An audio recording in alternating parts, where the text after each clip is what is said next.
Olá a todos e bem-vindos de volta. Hoje estamos recebendo Scott Ritter, ex-oficial de inteligência dos fuzileiros navais dos DASAM e ex-inspetor de armas da ONU. Então seja bem-vindo de volta ao programa.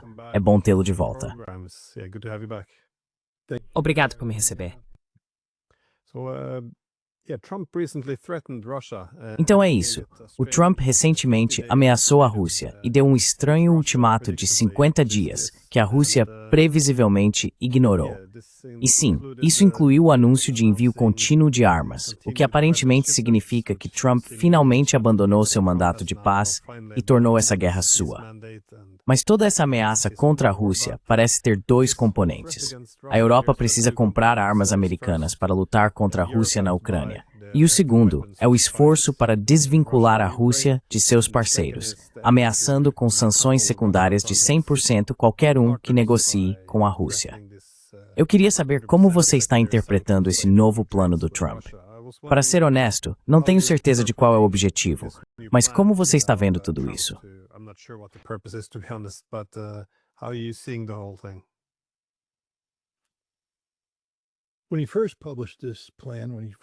Quando ele publicou esse plano pela primeira vez, quando falou sobre isso, fiquei surpreso porque nunca houve um plano mais garantido de fracassar do que esse.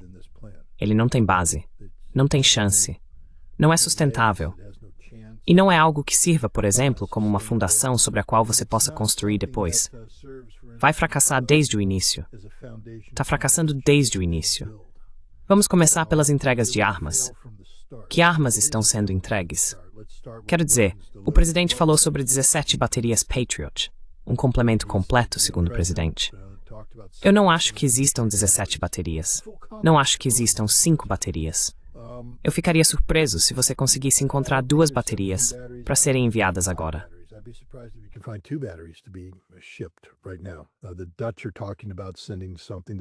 Os holandeses estão falando sobre enviar alguma coisa. Os alemães estão prometendo algo para o futuro, se conseguirem um reabastecimento.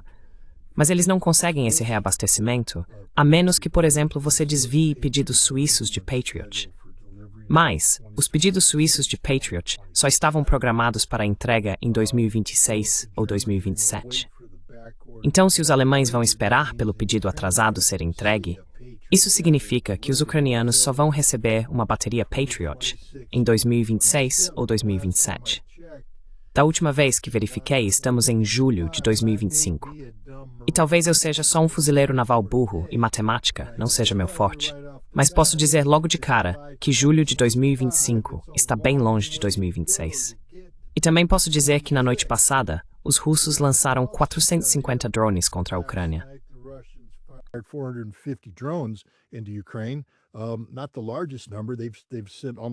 Não é o maior número. Eles já enviaram quase o dobro disso em algumas noites. E estão aumentando a produção, de acordo com jornais italianos que visitaram a fábrica em Tartaristão. 1000 drones por dia estão sendo produzidos. Se você está produzindo 1000 drones por dia, isso significa que está se preparando para lançar 1000 drones por dia. E sabe, então eu só olho para isso e penso, o que diabos o Donald Trump estava fumando quando disse isso? E a questão é que isso não faz sentido. É uma política fadada ao fracasso. Agora, se você olhar para o aspecto econômico disso, não são tanto as sanções contra a Rússia. A Rússia não está nem aí.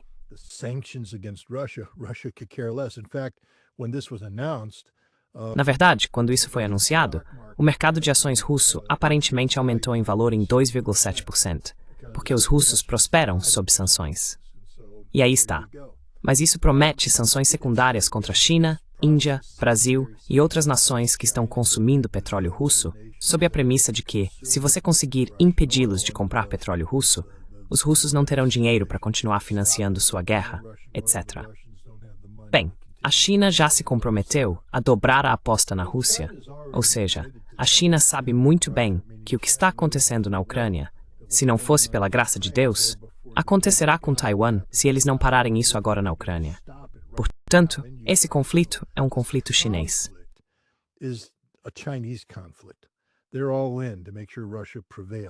Eles estão todos empenhados em garantir que a Rússia prevaleça.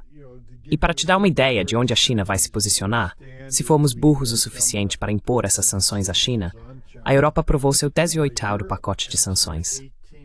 Os chineses responderam dizendo isso porque, aparentemente, 3 empresas chinesas foram incluídas nessas sanções. Os chineses disseram: se vocês realmente querem cometer suicídio, vão em frente. Mas nós vamos revidar. E vamos revidar forte. Vamos derrubar vocês. Reconsiderem o que estão fazendo. E a Europa vai reconsiderar, porque não tem escolha. Eles não têm nenhuma carta na mão aqui. Nem os Estados Unidos têm cartas na mão contra a China.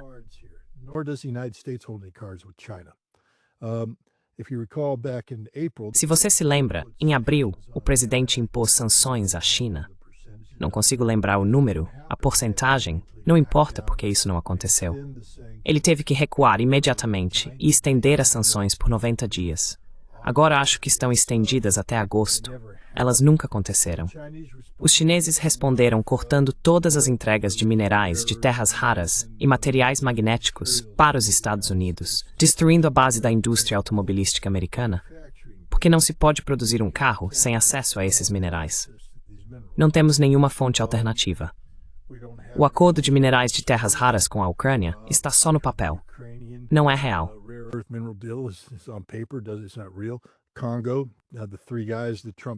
Congo. Os 3 caras que Trump enviou para negociar com a liderança congolesa acabaram fugindo para salvar suas vidas. Onde mais você consegue isso? Mianmar, talvez, mas lá está tudo indo para a China. Onde mais você consegue minerais de terras raras? Acho que você está preso. Afeganistão. Os chineses pegaram esse também. Então, sabe, os chineses mandam em nós. E se impusermos essas sanções, esse erro que foi cometido, que destruiu a indústria automobilística americana, só foi corrigido recentemente, acho que em junho, quando finalmente negociaram algum tipo de acordo. Os chineses podem simplesmente puxar o plug. Eles não precisam de nós. Eles vão puxar o plug e nós vamos colapsar. A China não vai entrar nesse jogo.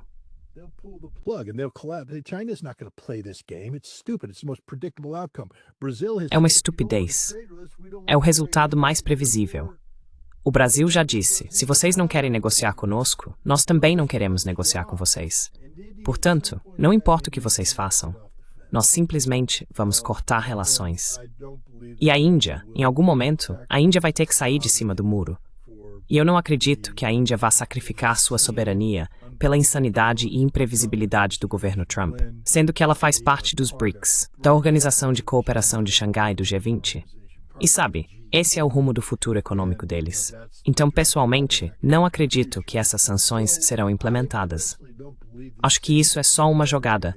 Quer dizer, acredito que o Lindsey Graham gostaria que fossem implementadas.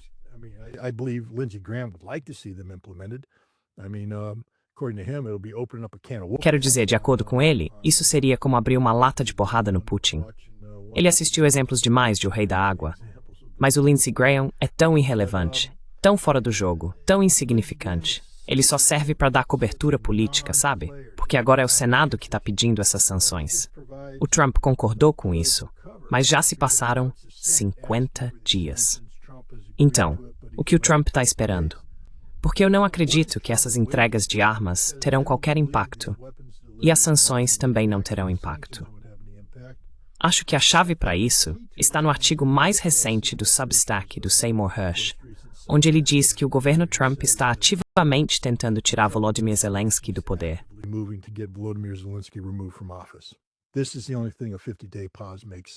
Esta é a única coisa que faz sentido em uma pausa de 50 dias. Esta é uma chance de mudança de regime na Ucrânia para que Zelensky seja substituído por outra pessoa.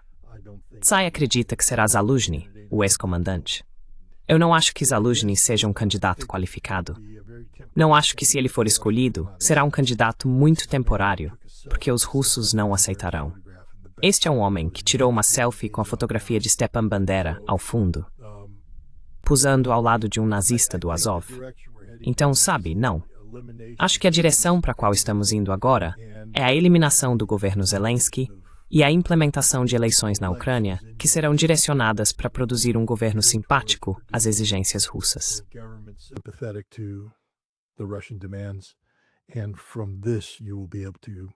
E a partir disso, você poderá avançar em direção a um eventual cessar-fogo e ao fim do conflito. E eu acho que esse é o caminho que Trump está seguindo. Ele não pode dizer isso, porque seria uma perda de prestígio. Mas eu acho que você sabe, Trump vai dizer, nós vamos concordar com a paz que o governo ucraniano concordar. Mas neste momento, não dá para concordar com uma paz que o governo ucraniano aceite, porque o governo de Zelensky não vai aceitar a paz. A solução é tirar o governo de Zelensky. E eu acho que é para isso que serve essa pausa de 50 dias.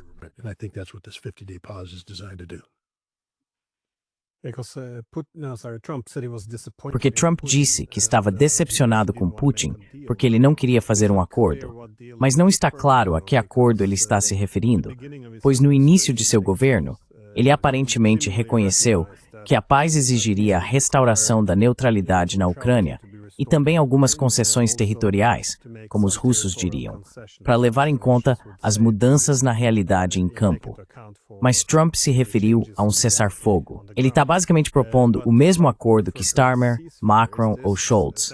Ou que acordo eles estão tentando vender aos russos? É apenas um cessar-fogo incondicional?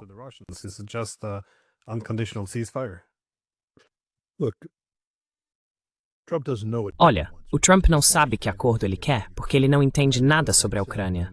Nem o Hegseth, nem o Rubio, nem o Kellogg, nem ninguém. Você precisa avaliar a posição do Trump, não pelo que normalmente usaríamos como referência para avaliar uma política, mas sim por como isso impacta o Donald Trump, política e pessoalmente. Ele é um narcisista, um egomaníaco, e suas políticas são movidas pelo ego. O que ele busca aqui é uma vitória política. Ele quer que digam que ele, Donald Trump, facilitou o fim desse conflito. Ele quer que isso aconteça de uma forma em que ele saia como o herói conquistador.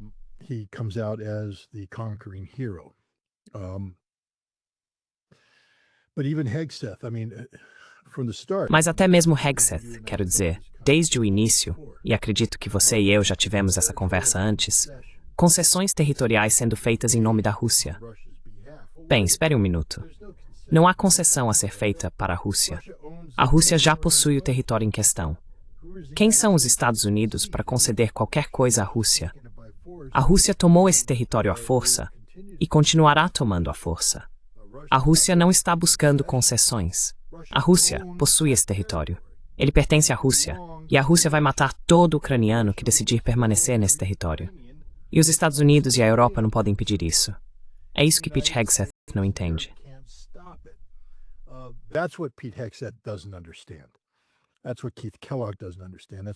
É isso que Keith Kellogg não entende. É isso que Donald Trump não entende. Você não pode simplesmente pedir à Rússia que negocie a margem direita de Kherson, assim como não poderia pedir aos Estados Unidos que negociassem o sul da Califórnia. E eu sei que há alguns republicanos modernos por aí que ficariam muito felizes se o sul da Califórnia fosse negociado. Mas a questão é que a integridade territorial dos Estados Unidos é inegociável. E o mesmo vale para a integridade territorial da Federação Russa. E como as coisas estão, Kherson, Zaporizhia, Donetsk e Lugansk fazem parte da Federação Russa.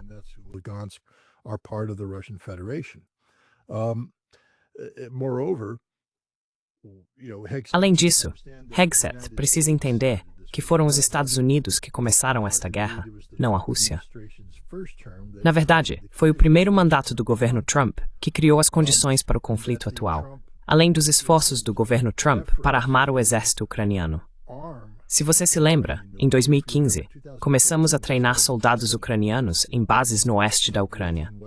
Em 2016 ou 2017, durante o governo Trump, estávamos falando em treinar 500 ucranianos a cada 55 dias para enviá-los ao leste para matar russos no Donbas. Esse era o nosso objetivo ao fazer isso. E isso foi sob Trump. Portanto, o fato é que fomos nós que causamos esta guerra. Fomos nós que criamos esta guerra. Não seremos nós que vamos ditar o resultado. Quero dizer, por que os russos nos escutariam?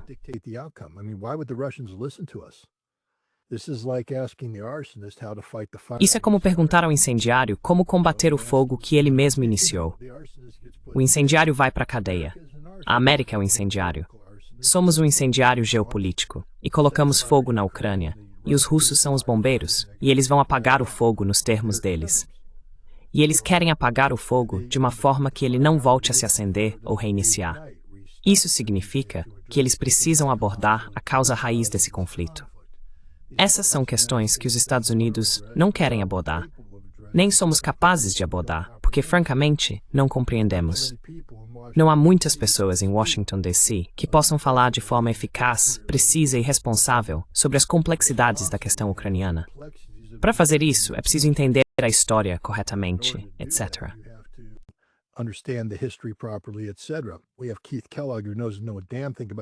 Temos Keith Kellogg, que não sabe nada sobre a Ucrânia, além do que os nacionalistas ucranianos ocidentais lhe contaram. Temos Marco Rubio, que simplesmente colore todo o pensamento que sai da sua cabeça com "eu odeio a Rússia". E temos Pete Hegseth, que, sem querer faltar com respeito, mas ele é mais burro que uma porta, especialmente quando se trata da Rússia. Então, sabe, quem está aconselhando o nosso presidente? Meu presidente, não o seu presidente. Meu presidente, nosso presidente. Quando falamos do mundo sendo mantido refém pela posição mais poderosa do mundo, a presidência americana. Sabe, infelizmente para a Ucrânia, para a Europa, para o mundo, por causa da incompetência dos Estados Unidos, acho que você vai ver esse conflito continuar até que a Rússia destrua fisicamente a Ucrânia e até que a Europa se autodestrua fisicamente.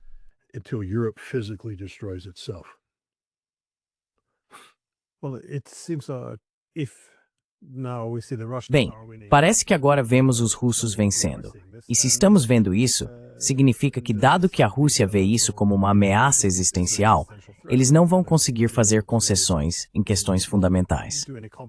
Então, um problema central tem sido, ao que parece, a falta de disposição de Zelensky em fazer concessões significativas. Por esse motivo, os russos chegaram à conclusão, acho que há muito tempo, de que não seria possível chegar a um acordo de paz com Zelensky no poder.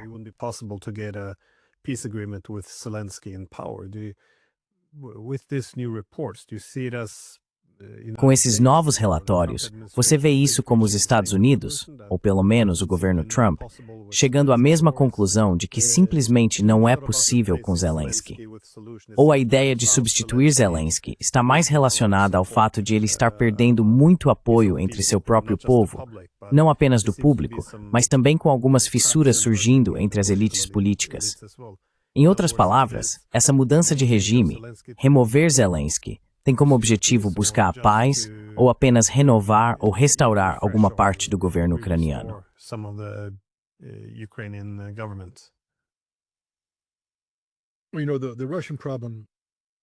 Bem, você sabe, o problema com a Rússia é mais profundo do que apenas o Zelensky. O que eles dizem é que qualquer solução, qualquer acordo, precisa ser assinado por uma autoridade legítima. E o Zelensky não é essa autoridade legítima. Então, o único problema que o Zelensky representa é sua eliminação. Uma vez que ele seja eliminado, você pode substituí-lo por uma autoridade legítima. Mas a autoridade legítima, tudo o que ela pode fazer é assinar um acordo ditado pela Rússia. A autoridade legítima não vai ter. Se você remover o Zelensky e colocar outra pessoa no lugar, essa pessoa não vai poder chegar e dizer, bem, meu nome não é Zelensky, então vocês devem nos dar isso, aquilo e mais aquilo outro.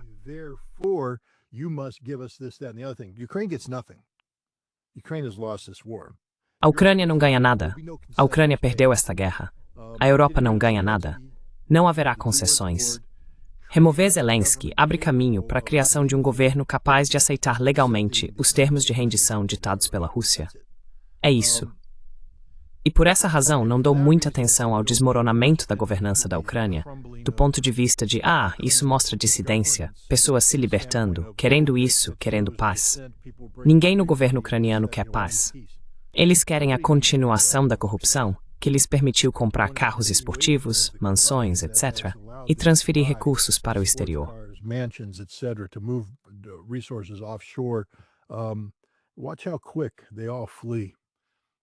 Veja como todos fogem rapidamente quando o muro desmorona. Não haverá nenhum dos atuais oficiais ucranianos permanecendo para enfrentar as consequências. Eles terão ido embora.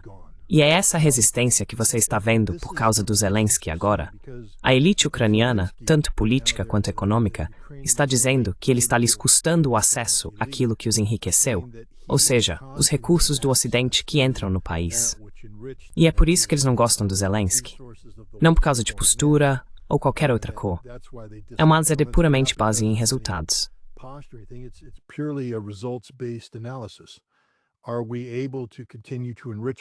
Nós ainda conseguimos nos enriquecer com os fundos que recebemos? Zelensky consegue sair por aí, sacudir a latinha e fazer as pessoas colocarem dinheiro nela para que possamos roubar e nos enriquecer? Ou o dinheiro está secando? Portanto, precisamos de alguém novo, um Zaluzhny, para assumir. Do ponto de vista deles, Zaluzhny seria o queridinho do Ocidente e o dinheiro simplesmente triplicaria, porque agora o Ocidente diria: meu Deus, Zaluzhny, ele é o cara. Mas os russos não se importam. Eles não dizem: ah bem, porque o Ocidente agora gosta do Zaluzhny, temos que ceder.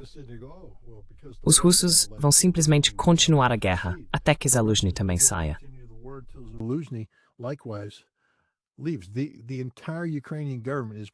Todo o governo ucraniano é corrupto, e a Rússia não vai lidar com nenhum deles. Eles não farão parte de uma Ucrânia pós-conflito, porque se você está falando sobre a causa raiz desse conflito, a elite governante ucraniana é a causa raiz. Eles não serão autorizados a ficar. Eles não serão autorizados a permanecer. Talvez nem mesmo sejam autorizados a residir. Podem ser presos, colocados em campos, julgados ou forçados a fugir. Mas não, eles não farão parte de nenhuma Ucrânia pós-conflito. Quanto mais eu ouço os russos, quanto mais vejo como os russos estão se estruturando agora para tentar, sabe? Há um livro interessante. É uma obra de ficção, mas se chama Armageddon, escrito por Leon Uris.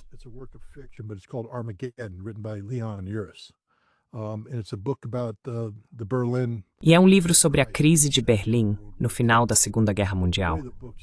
Mas a forma como o livro começa é falando sobre os problemas do governo militar e como os Estados Unidos tiveram que se preparar para um governo militar na Alemanha do pós-conflito.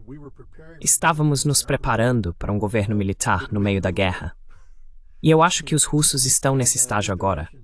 Embora eles ainda não tenham derrotado os ucranianos ou eliminado seu governo, os russos estão se preparando para uma realidade pós-conflito e terão um governo pronto para assumir. É para isso que o mundo precisa começar a se preparar, para a inevitabilidade de a Rússia ditar como será o futuro da Ucrânia, de cima a baixo.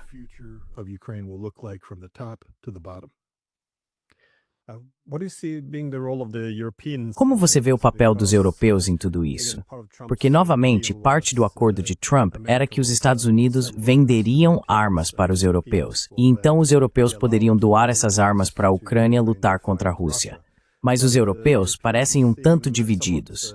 Os italianos, e acho que os franceses também, estão mais interessados em gastar dinheiro que na verdade não têm. Quero dizer, ambos estão praticamente indo à falência em breve com armas. Mas a Alemanha e o Reino Unido ainda parecem de certa forma bastante entusiasmados com a guerra. Na verdade, a Politico publicou recentemente um artigo em que Merz e Starmer se encontraram e aparentemente encontraram um ponto em comum na guerra, como se isso fosse a única coisa que realmente os unisse.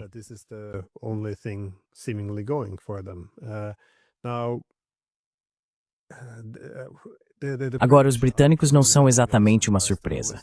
Eles sempre tendem a se posicionar como a força mais anti-russa, acho que em parte para se mostrarem como um parceiro importante e confiável dos Estados Unidos na Europa.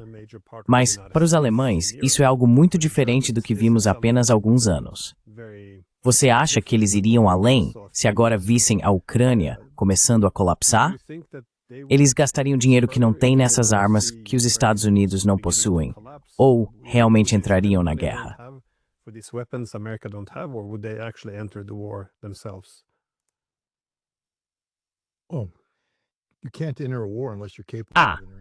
Você não pode entrar em uma guerra a menos que seja capaz de entrar em uma guerra. Como eu disse, a Alemanha não consegue enviar 4.000 soldados para a Lituânia para colocar sua brigada da OTAN lituana em funcionamento. Como esperamos que eles de repente formem o 4º Exército Panzer, o 3º Exército Panzer, o 6º Exército, o 9º Exército, o 8º Exército, sabe, para replicar as forças do Terceiro Reich? Eles não têm recursos para isso. Você tem, sabe, Merz e sua retórica, mas o que está por trás disso? Mesmo a Rheinmetall, sabe, o complexo militar industrial, quantos tanques eles conseguem produzir? De onde vão tirar o aço? De onde vão tirar o dinheiro? A Alemanha está falida. Germany is bankrupt. They don't have they don't have Eles não têm um exército. A Audi simplesmente, quer dizer, é um vídeo fascinante. Mas eles não estão vendendo carros. Então, eles tiveram que destruir carros que produziram, porque não conseguem vendê-los. Mas sabe, não existe uma economia funcionando agora na Alemanha. É uma economia em colapso. E você tem uma situação em que a Europa está começando a dizer que para liberar dinheiro para esses gastos militares irresponsáveis, precisamos começar a cortar programas sociais e, sabe, mexer nas coisas que fizeram da Europa um ótimo lugar para se viver. Sabe, a ideia dos franceses e sua semana de trabalho de 4 dias. Quer dizer, quem não gostaria de uma semana de trabalho de 4 dias?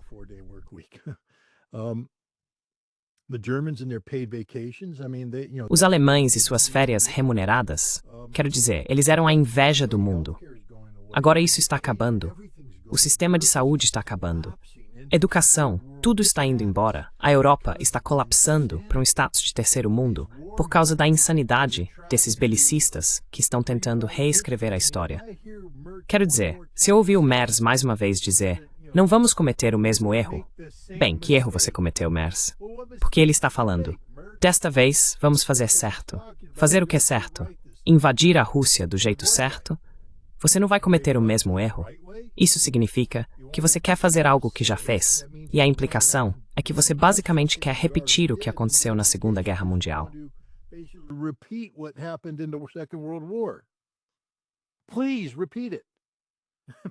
Por favor, repita, porque eu adoraria esse desfecho. Então teremos tanques T-90 nos pedestais em frente ao Reichstag, em vez dos T-34-85. Estes são 2 dos líderes mais irresponsáveis que a Europa já teve. Quero dizer, não sei porquê. E para ser franco, sei que não é você, mas os noruegueses. Vocês têm sua própria história de Quislings, e vocês sabem como foi viver sob ocupação nazista.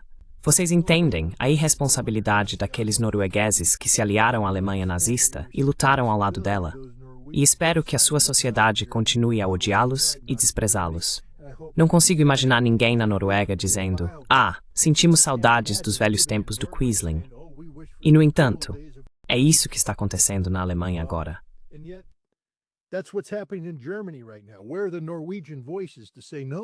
Onde estão as vozes norueguesas para dizer não?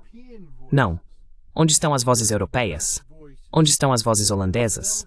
Onde estão as vozes belgas? Onde estão as vozes francesas? Onde está toda a Europa que foi ocupada pelo Terceiro Reich? Por que acreditam que uma Alemanha expansionista simplesmente voltaria seus olhos para o leste? Onde estão os poloneses? Porque para chegar à Rússia, é preciso passar pela Polônia. E é exatamente sobre isso que Merz está falando, literalmente falando. Como você convence aqueles tanquistas alemães que dizem querer atirar para matar russos? Não, vocês não vão, pessoal. Os russos vão matar vocês. Eles já fizeram isso antes. Não sei por que os alemães esqueceram disso. E a Bundeswehr não é a Wehrmacht.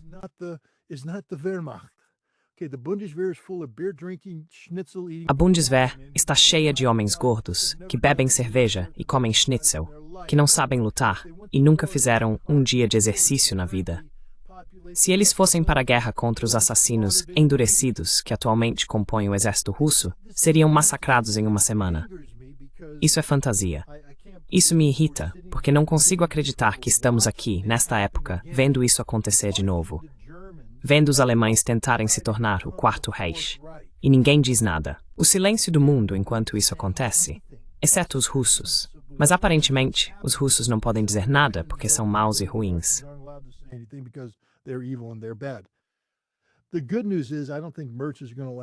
A boa notícia é que não acho que Merz vá durar até o fim do ano. Acho que a economia alemã está de tal forma que ele enfrentará um voto de desconfiança, haverá uma eleição e ele será jogado para fora do cargo. E acho que Starmer vai enfrentar o mesmo destino. Ele é um dos líderes mais impopulares da Inglaterra e à medida que continua a propagar essas loucuras, isso será rejeitado. E a outra boa notícia é que, embora o colapso econômico da Europa seja trágico para o povo europeu, talvez seja bom para o mundo. Porque eu não sei quantas vezes mais os britânicos terão que passar por esse ciclo de eleições, até perceberem que seu dissuasor nuclear é inviável.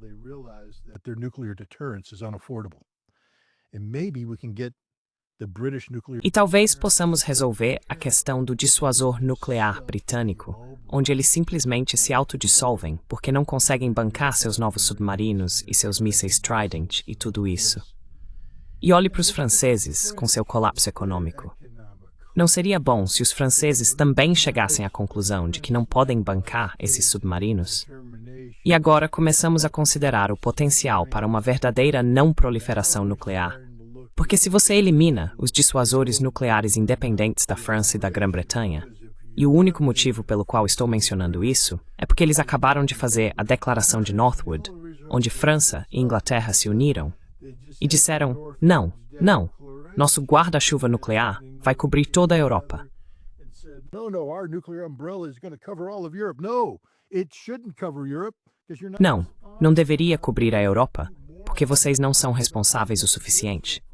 Vocês dois idiotas estão falando em enviar forças convencionais para a Ucrânia para lutar contra os russos e desencadear uma guerra que inevitavelmente levará a um confronto nuclear. A Grã-Bretanha e a França não são confiáveis com armas nucleares. Então, o colapso da Europa poderia levar ao desarmamento unilateral. E isso libera os Estados Unidos e a Rússia para negociarem de forma responsável. Porque, na história das nossas negociações de controle de armas, sempre fomos prejudicados pela dissuasão nuclear da OTAN e pelo fato de nos recusarmos a colocar os arsenais nucleares britânico e francês na mesa ao discutir os números. Nuclear arsenals on the table when talking about numbers. But no, Europe. What you said? What about Europe? Your question was. Mas não, Europa. Você disse e a Europa? Sua pergunta foi e a Europa? A Europa não importa. A Europa não conta. A Europa não é nada. Um grande nada. A Europa vai apodrecer. A Europa está entrando em colapso. A Europa vai passar por uma convulsão política. E você sabe, os russos vão ficar lá e dizer, nós não queríamos isso, a Rússia não quer isso. Por que a Rússia iria querer instabilidade em suas fronteiras ocidentais? O que a Rússia queria era estabilidade. O que a Rússia queria eram parceiros comerciais responsáveis. O que a Rússia queria era, você sabe, coexistência pacífica. Mas não foi isso que a Europa ofereceu. Não é isso que a Europa está oferecendo.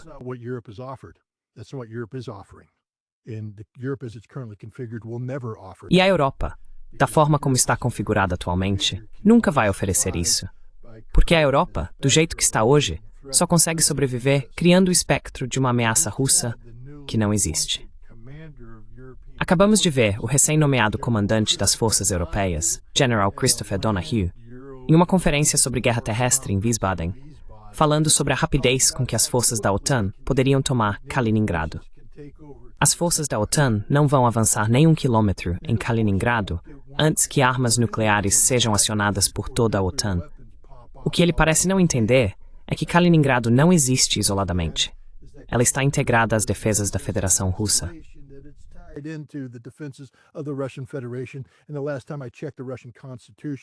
E da última vez que verifiquei a Constituição Russa, Kaliningrado é considerado uma parte constitucional da Federação Russa. E se a OTAN invadisse, estaria criando uma ameaça existencial à integridade física da Federação Russa. A OTAN e a Europa desapareceriam da face da Terra em um holocausto nuclear. É isso que Christopher Donahue não entende. Aparentemente, ninguém na Europa entende isso também. A Europa precisa crescer, acordar ou simplesmente morrer de uma vez. Sumam. Estou pessoalmente cansado da Europa, farto da Europa. Imagino que os russos também estejam. E os Estados Unidos vão acabar ficando fartos da Europa, porque vocês não trazem nada de útil para a mesa.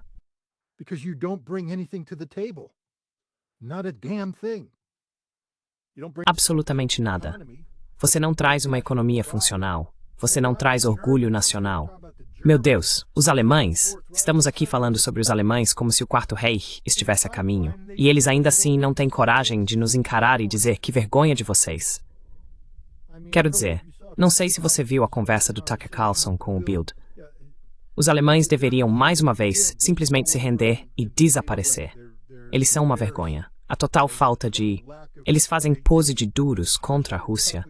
Mas quando a coisa aperta, são o grupo mais submisso de beta-cucks que já conheci na vida. E peço desculpas por trazer esse pensamento para a conversa, mas isso basicamente define a Alemanha e grande parte da Europa hoje. Germany and much of Europe today. Bem, é notável como a Europa se tornou tão insignificante política, econômica e militarmente tão rapidamente. E acho que esse é um grande medo da Europa, que os Estados Unidos estejam saindo, e não há. Sim, então a relevância da Europa irá junto. E quando você falou agora há pouco, pensei no J.D. Vance, quando ele disse aos europeus, não precisamos de vassalos, precisamos de aliados. É meio triste quando seus mestres em Washington têm que dizer para vocês pararem de ser vassalos. Mas é um declínio triste.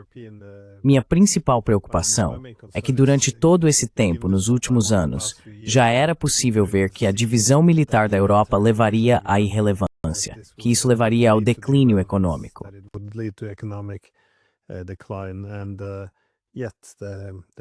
E ainda assim, as pessoas que seguiram esse caminho meio que monopolizaram o patriotismo, dizendo que, se você se importa com nossos países, esse é o caminho a ser seguido. E como eu disse, agora olhe para a Alemanha novamente, com uma economia em declínio. Agora há discussões abertas sobre banir o principal partido de oposição, apoiando o genocídio em Gaza. E a única política externa agora parece ser guerra contra a Rússia, o que, como você apontou, não acho que os outros europeus responderiam favoravelmente se esse exército alemão realmente se reerguesse.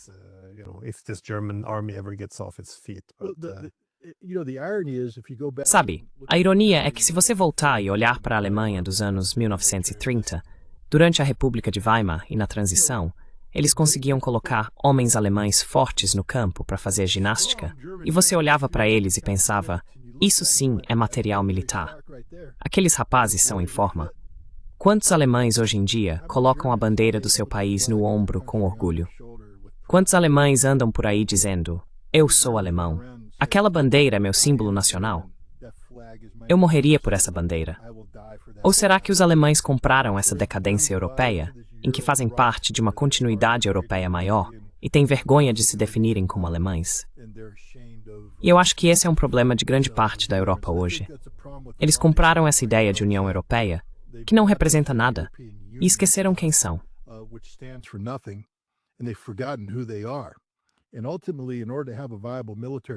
E, em última análise, para ter um exército viável, você precisa de um grupo de jovens fisicamente aptos, e quero enfatizar isso, fisicamente aptos, que estejam prontos para morrer pelo seu país, não conscritos. Todo mundo fala sobre como vai usar o serviço militar obrigatório para aumentar seu exército. Conscrição em uma guerra moderna é receita para desastre. Em primeiro lugar, os conscritos nunca conseguirão operar o equipamento moderno de guerra de forma eficaz. Em segundo lugar, a motivação deles. Eles foram obrigados. Isso significa que eles não quiseram entrar para o exército desde o início. E a Europa não tem isso. É por isso que os exércitos estão encolhendo. Ninguém quer se alistar. E é caro manter uma força totalmente voluntária. Essa é uma das razões pelas quais parei de me preocupar com a Alemanha há muito tempo.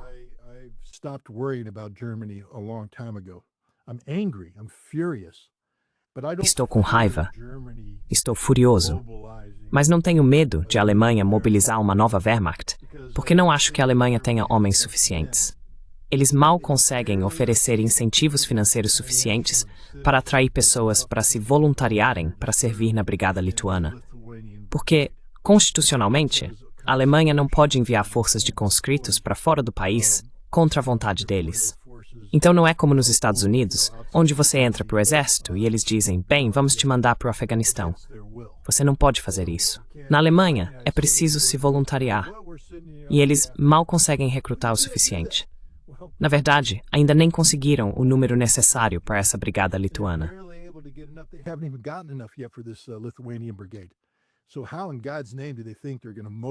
Então, como em nome de Deus, eles acham que vão motivar 500 mil jovens alemães a se alistarem no exército? E será que existem 500 mil jovens alemães fisicamente aptos? Estou falando de pessoas que acordam de manhã, praticam esportes, conseguem carregar 40 quilos nas costas, caminhar 40 quilômetros, sabe? E ainda funcionar. As sociedades modernas não produzem mais guerreiros. Produzimos pessoas presas a cadeiras, com má circulação, porque passam o dia inteiro em uma mesa jogando videogame. Você coloca essas pessoas em uma academia Elas não conseguem nem levantar a barra, quanto mais colocar 55 quilos nas costas e sair andando. Esse é o triste fato que a Europa e os Estados Unidos enfrentam. Quero dizer, nós também temos nossos próprios problemas de obesidade.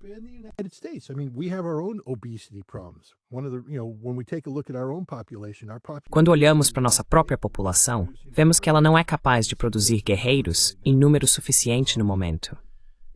E isso é um problema para uma força totalmente voluntária do tamanho dos Estados Unidos, porque tivemos que fazer tantas concessões para atingir as metas de recrutamento, que agora, quando você observa uma formação militar dos esses em um pátio de desfile, ou, sabe, durante exercícios, é uma piada. É como ir a um acampamento para pessoas com sobrepeso. Um monte de pessoas acima do peso, tentando desesperadamente entrar em forma. Apenas o Corpo de Fuzileiros Navais e algumas poucas unidades do Exército mantêm a capacidade física de combate necessária.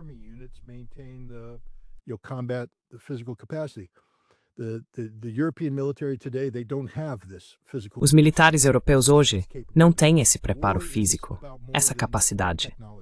A guerra é mais do que tecnologia.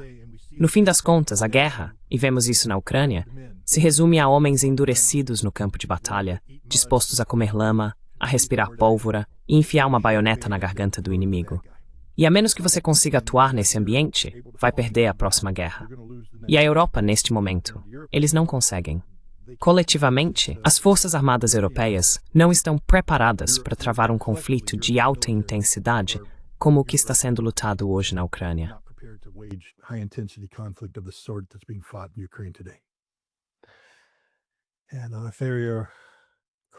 E eu acho que você está certo ao dizer que essa guerra não vai apenas destruir a Ucrânia. Acho que ela vai destruir a Europa, pelo menos em sua forma atual. Mas acredito que as futuras gerações vão olhar para 2014 e os anos seguintes e para a insensatez de continuar com isso, mesmo quando as consequências já eram conhecidas e continuamos ignorando. Enfim, muito obrigado pelo seu tempo. Espero que você possa voltar em breve. Ok, muito obrigado. Tenha um bom dia.